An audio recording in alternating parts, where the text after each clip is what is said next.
Hello, I'm Bob Schieffer, and welcome to the CBS Evening News online edition. Just ahead, in a rare admission, President Bush acknowledges the human cost of the war in Iraq.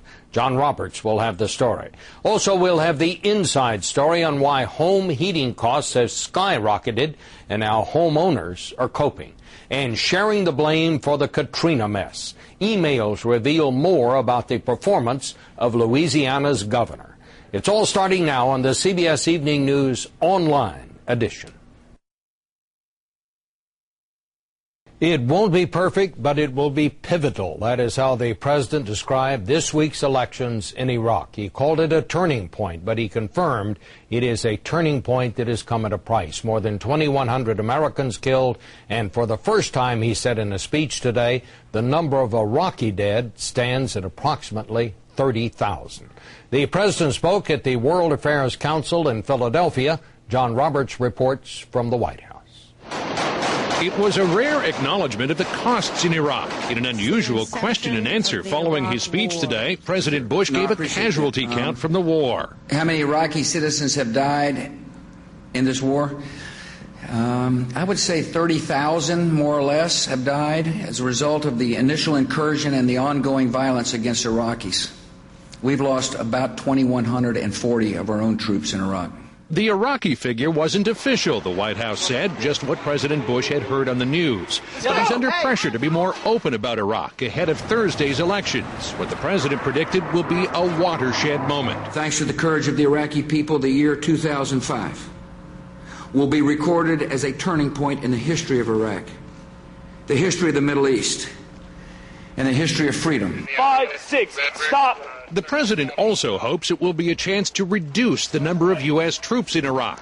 Not enough for his critics, who argue the American presence is part of the problem and the troops should be redeployed out of harm's way. This is not a military solution any longer. Since the people turned against us, since we're occupiers, it's now a political solution. This was the third in a series of 4 speeches leading up to the Iraqi elections, a new campaign of openness by the president, admitting mistakes, highlighting course corrections.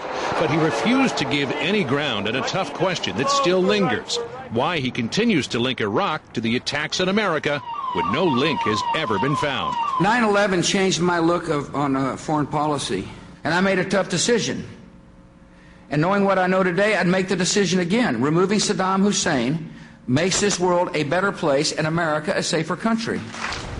White House officials believe the president has gotten some good mileage from this series of speeches, and they hope that Thursday's elections give him a badly needed boost. But some Republicans believe that soon after, even members of the president's own party will start asking questions about an exit date and real troop numbers.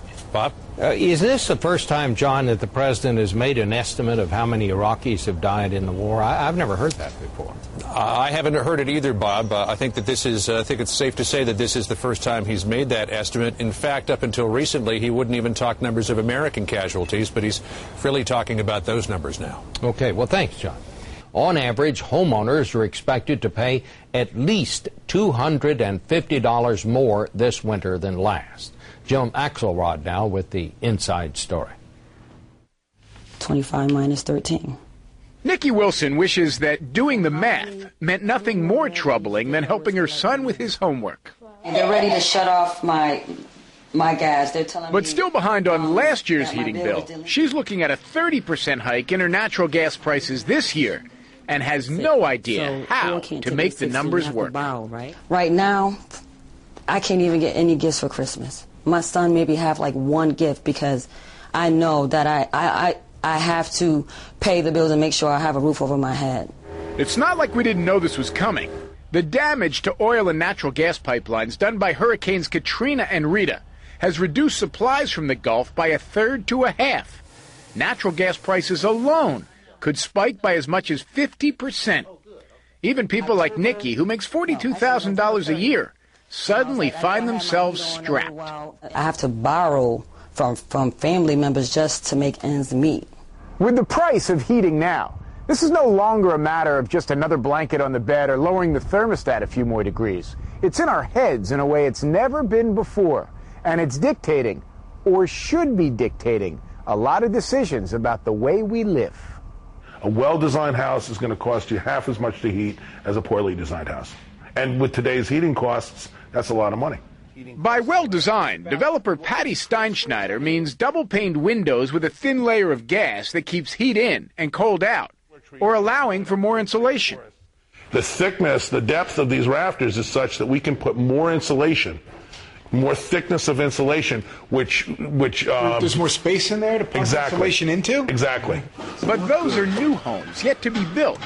In the ones people already live in, where the first winter fuel bills have now arrived. I'm really hoping that it don't be that cold, but we know that that's just not the case. They're already down to hope, and winter hasn't even started yet. Jim Axelrod, CBS News, Irvington, New York. FEMA's slow response to Hurricane Katrina has received nationwide attention and in embarrassing detail.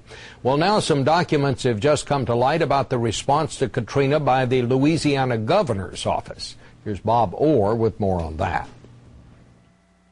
As New Orleans was drowning and evacuees huddled in the squalid Superdome, the staff of Louisiana Governor Kathleen Blanco feverishly tried to avoid a public relations disaster. New emails just released by Republican congressional investigators show the governor's staff worked to portray her as a hands-on, in-control, and working executive. Please put Governor Blanco in casual clothes, a baseball cap, etc., reads one of the emails from a political consultant. She needs to visit a shelter in prime time and talk tough, but hug on some folks and be sensitive. Another memo from the governor's policy director added, Governor Blanco might dress down a bit and look like she has rolled up her sleeves. She would look like a woman, but show she is moving mountains. It's not clear the governor herself ever saw or responded to the emails. So thank you for being here. Louisiana state officials were also clearly worried about losing control to the federal government. When Homeland Security Secretary Michael Chertoff indicated the feds were in charge of New Orleans, Blanco's chief of staff circulated this memo. The governor is in charge of the state and the guard and security. An influential black staffer also warned that FEMA was sending too many evacuees out of Louisiana. Word is already, he wrote, that we are only sending blacks out of this state. And Brownie, you're doing a heck of a job. And even as the crisis was still unfolding, Blanco's staff seemed to sense that embattled FEMA Director Mike Brown would be the primary lightning rod for blame. Her chief of staff wrote, the White House spin is that this is the state and locals' fault. But the good news is, it doesn't appear that many are buying it. Now, Brown has already resigned in disgrace. Now some Republicans in Congress want to make sure that Democratic leaders like Governor Blanco also share in the blame. She and New Orleans Mayor Ray Nagin will testify Wednesday on Capitol Hill. Bob? All right. Thank you, Bob. More stories are just a click away, but don't forget to join me on television for the on-air edition of the CBS Evening News. On Tuesday's broadcast, how important is fiber to your health? We'll have the surprising results of an important new study. For CBSNews.com, I'm Bob Schieffer.